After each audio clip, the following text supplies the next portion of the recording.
Hello guys, and welcome back to a brand new video here on the channel. My name is James, and today we're going to go ahead and sit down and talk to you guys about the latest news in regards to Reading Football Club.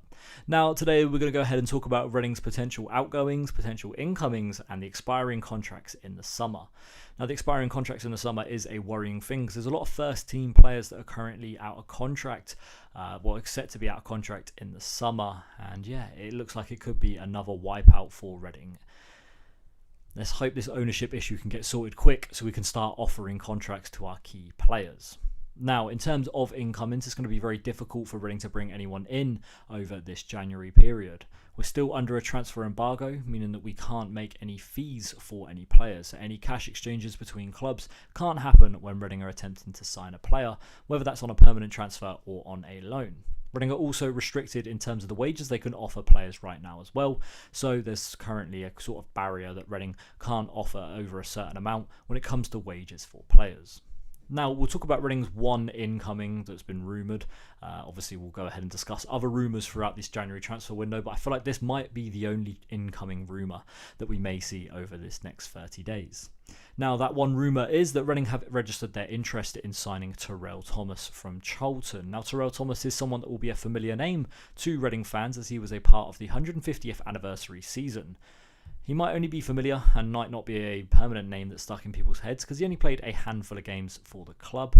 Kind of came in towards the end of the season when Reading had not too much defensive cover at the back. Terrell Thomas is someone that's out of favour of Charlton at the minute. Charlton are only a few points above Reading as it stands as well, and I feel like this shouldn't be a signing Reading would go for. I feel like the only reason we're going for it is because he has a connection to Mark Bowen when they were both previously at Wimbledon together, and personally would not like to see it. The next rumour is a outgoing, and that is that Reading have knocked back interest from Derby County for the services of Charlie Savage this week. This one was reported by Ji-Min Lee, and look, I don't think Reading should sell Charlie Savage personally. We signed him up to a 4-year deal over in the summer from Man United. There is a 50% sell-on clause there from Manchester United, and I don't think we should sell him just yet. I feel like at the moment Charlie Savage is struggling for minutes because of the position that we're in. We finally found a starting 11 that's starting to not lose games and starting to pick up points, and the issue is Charlie Savage doesn't fit in there. If you're going to play Charlie Savage, you want to play him in that number 8 position, the Lewis wing role, the one where he's going to go box to box and he's going to have more attacking creative freedom. But right now, you would never drop Lewis wing for Charlie Savage. Charlie Savage is a good football player, but he's so raw and has got so much untapped potential. I feel like it's something that you need to keep hold of someone like that. The other option is you play him in the 6 in the Michael Craig position. And right now, you can't drop Michael Craig. Reading's form started to turn around when Michael Craig came back into the side, when he came really into the side for the first time, if we're being honest. Reading's form massively has turned round, and I don't see how you drop Michael Craig. His calmness in front of that back four, in my opinion, has caused Reading's results to turn around big time. I feel like if the right offer is there from Derby, you take it for Charlie Savage. 25 minutes played over the festive period over the last 4 games shows that he's not in favour at the moment, but at the same time, I feel like he's someone that you need to keep because you will regret it later down the line. You'll be like, yeah, Charlie Savage used to play for Reading, but he wasn't that good when he was here. But I feel like he's someone that you need to keep because you see flashes of brilliance from him, but at other times he just goes completely missing. Now, in terms of expiring contracts that Reading players are gone in the summer, there's a big list at the moment, and especially a lot of key first-team players. Now, when you go through the list, the likes of Femi Aziz, Kelvin Abrafa, Nesta Guinness-Walker, Tavonge Rashisha, Nelson Abbey, Jarrell Dorset, Clinton Mola, Tom McIntyre, Joel Pereira, Sam Hutchinson, Kelvin Ehibachaman, are all confirmed to be out of contract in the summer. Then there's 3 players that are left on the list that their contract has been not disclosed. So you've got Caelan Vickers, Michael Craig and Matty Carson. Now when you take a look at that list of players, there's so many key players in there. Femi Aziz right now is such a key player for Reading. Nelson Abbey, Jarrell Dorset, Tom McIntyre, Caelan Vickers and Michael Craig. That's 6 key players for Reading that are out of contract in the summer, and really we need to be tying down. I think they're 6 really good players for this division. I think Caelan Vickers is someone that might not potentially be at the 100% level of League One just yet, but he's someone that you can definitely see going way above the Championship level, way into the Premier League levels.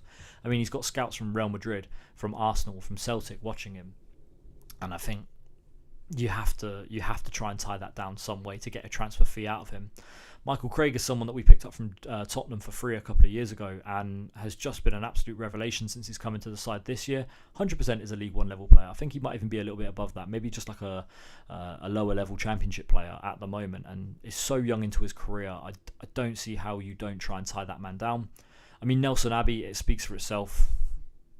I don't know what else to say apart from how great Nelson Abbey is. Drew Dorset, since coming into the side at left back, has been absolutely outstanding as well. I think he's had an average over a 7 rating at the moment on who scored over the last 5 games. Finally scored his first goal as well for the club. He's been picking up a couple of assists as well. And I think you have to keep Drew Dorset in this side.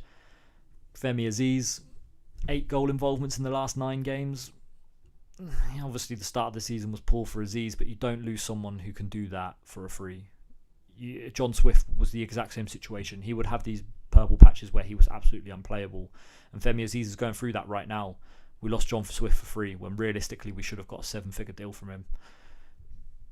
I don't want to see another player leave for free that we know we should have got a transfer fee for, because that's the predicament Reading are in right now. When you look at what has gone wrong over the last few years, Danny Loader we should have got a fee for. We could have got 7 million for Liam Moore. We could have got a few million here or there if we had sold players at the right time. And just them 2 examples have cost Reading, what, 7? You probably could have got 3-4 million out of Danny Loader for how young he is. You're looking at 11 million there that's lost for Reading over 2 players. You don't sign Sonny Aluko for 7 million. You don't offer these mental contracts to George Puskas and sign him for 12 million.